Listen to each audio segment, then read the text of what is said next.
ইসলাম পূর্ব যুগে একটি প্রচলিত রীতি ছিল জিহাদ, যেখানে স্বামী রাগের বশবর্তী হয়ে স্ত্রীকে বলত, তুমি আমার মায়ের মতো। এতে স্ত্রীকে তালাকের মতো চিরতরে হারাম ঘোষণা করা হতো।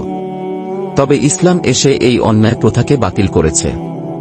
একবার সাহাবী আউস ইবনে শামেত রাদিয়াল্লাহু আনহু রাগ করে তার স্ত্রী খাওলা বিনতে সালাবাকে বললেন, তুমি আমার মায়ের পিঠের মতো। এতে খাওলা রাদিয়াল্লাহু আনহা গভীর কষ্ট পান।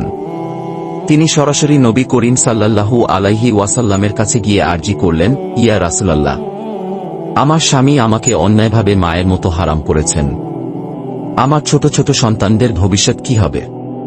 নবীজি বললেন, এ বিষয়ে এখনো কোনো ঐশী নির্দেশনা আসেনি। ঘটনার পরপরই আয়াত নাজিল।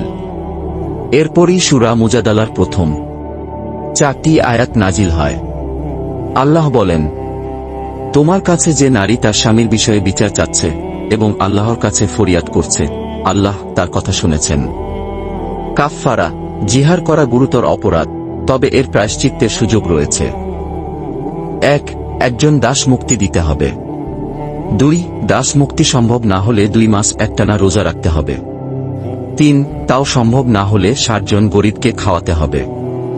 এই ঘটনা ইসলামের ন্যায়পরায়ণতা এবং নারী অধিকারের প্রতি আল্লাহর করুণা ও যত্নের প্রমাণ।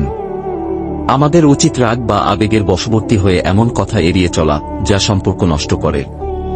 আল্লাহ আমাদের সম্পর্কের মর্যাদা রক্ষা করার তৌফিক দিন।